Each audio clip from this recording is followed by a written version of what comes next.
Hey, welcome back to Milton Daily Homes. Chuck here. We have a list of 11 properties, and I'll tell you, it's a very, very, very good day for townhouses, and I'll show you why. Okay, so we've talked about this kind of home before. It's called a village townhouse, 3 stories. There's no backyard. There's just a front bit of grass.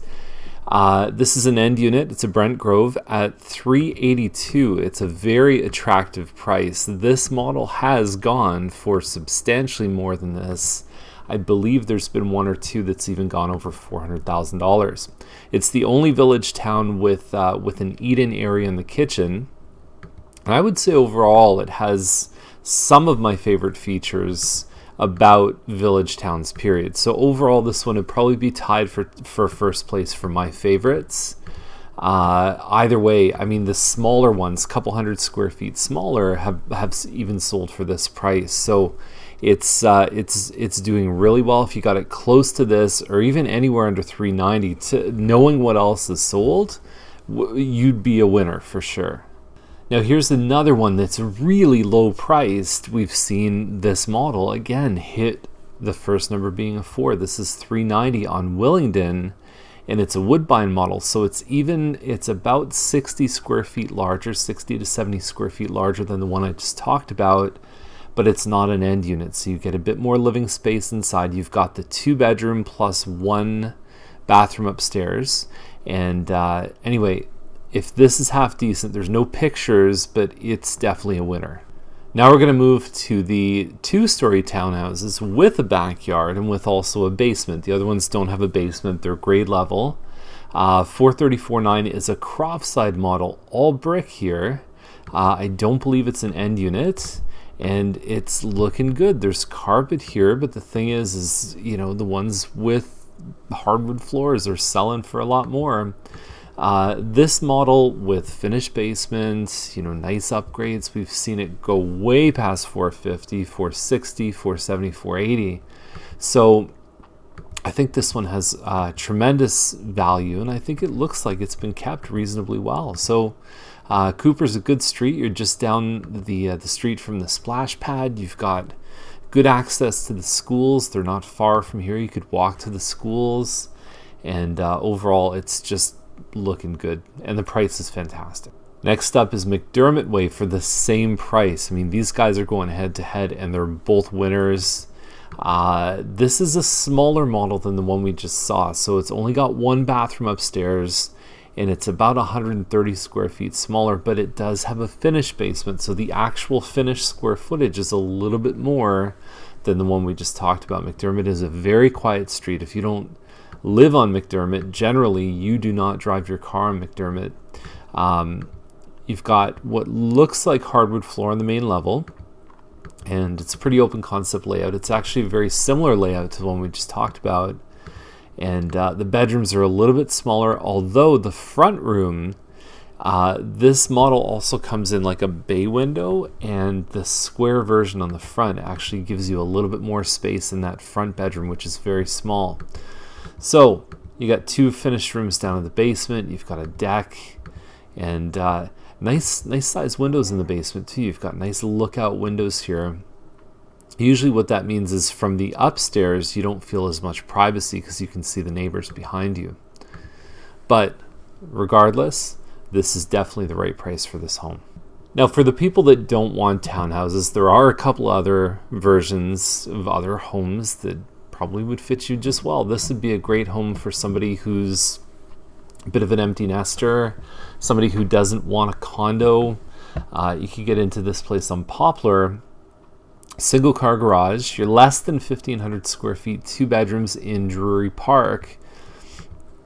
So you've got an open concept layout here. I find that this layout is actually one of the better ones. But yeah, you've got 2 bedrooms on the main floor. You've got laundry on the main floor. And then when guests come over, guess what? You can put them down in the basement. So the basement is finished. It's a great place for grandkids to run around. And we haven't seen, it looks like there's green space behind here. We haven't seen a single car garage for less than $500,000 lately. A lot of them have tried over $500,000. And the area, because it's so small and there's just not a lot of options for people, looking to downsize, we find that this area has just escalated in price very, very quickly. And what tends to happen is a lot of the kids, a lot of the young families that move here, the parents are starting to empty nest on their homes in Mississauga, Toronto, and they're saying, okay, I'd like to move to Milton to be close to the grandkids, but they don't want the bungalows on the huge lots, and a lot of them aren't ready to take the step into a condo. So this area occupies a special little niche. I feel bad for people probably over the age of 55 because there's very few options if you didn't want the 1 and 2 that I just talked about. Retirement communities, bungalows, 1-story living with a little bit of a backyard, they are not easy to find in Milton. You usually have to go a little further out unless you go to this one. So Poetic Place is $599. Detached home, looks like it's less than 2,000 square feet. And I'll ask you this, does it look like an English manor? Too soon? Okay, so inside looks like a pretty decent layout. It says $63,000 in upgrades. I don't know if I see that. And if I was spending $63,000, I would change the white hood fan to match the stainless steel appliances. Hardwood floors, 9-foot ceilings. They do have a deeper lot too, so they got a 97-foot lot. Standard in this area is 88, so you're getting about 12 feet deeper. Actually, you're doing 9 feet because apparently I can't do math when I'm filming the video. Countertops in the bathroom are nice, but they don't enhance the value. I don't see 63 here, and the lesson here is just because you spend 63 doesn't mean it raises the property value by 63. Once you get close to 6, there's a strong push towards homes that have finished basements, premium lots, and this one has a little bit of a premium lot, although the fences probably aren't up yet. They're holding back on offers, but I don't think that they necessarily underlisted this one. I'll watch it. There hasn't been a lot of sales in this area, so it's always good to see where the temperature's at. Good convenient location to get on the 401 because you're basically right beside James Snow. Next up is Easterbrook, $669. This is a Juniper model. I think it's around 2,400 square feet. They still have the builder's post here with the lot number. It's been 10 years. You can take it down. It's fine. So you get a front little office here. Some people have enclosed this in. I've seen some of these homes that have a French door, and I think that's a step down in some of the models where it actually goes down a level. But you can enclose this if you want more privacy. You've got this nice sloped ceiling here. It does allow noise to enter the top floors, so you got to be careful with the volume of the television if you've got people sleeping upstairs. Separate dining room, plus your kitchen. Looks like it needs a little bit of work. However, in person is the real test. There's only so much we can tell by looking at stuff online, but our feelings and our thoughts when we made Milton Daily Homes is, hey, let's give you our first impression. Let's give you a sense of which ones we think just from first glance might be worth checking out. And I think this one is. There was one that sold a few streets away on McNeil. It was a wider lot, but it wasn't as deep. The Sundial ones are nice 100-foot lots here, 40 by 100. And it was the same size. I would say the condition looks similar, although the pictures were really low quality. And it sold right in the 660s. So I think they got the right price on this one. It all depends on how it looks in person once you're there. Okay, so last one of the day is 149 Forbes Terrace, $919.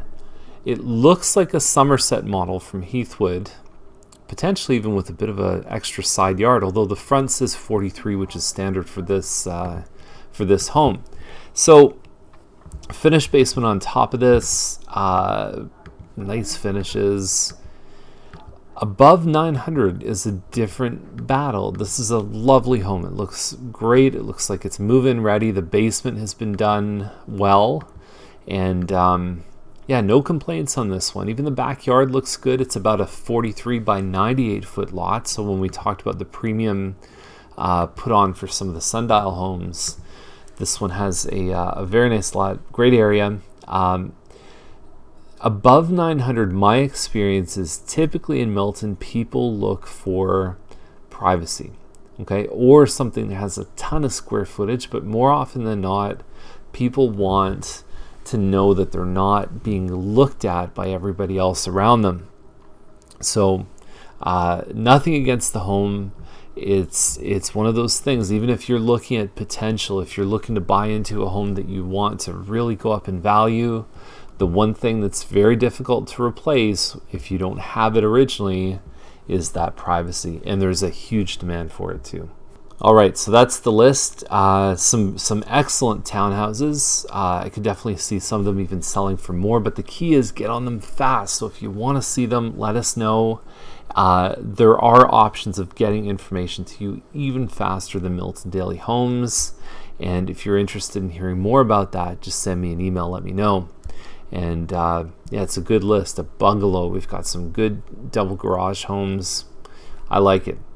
See you tomorrow. Thanks for watching.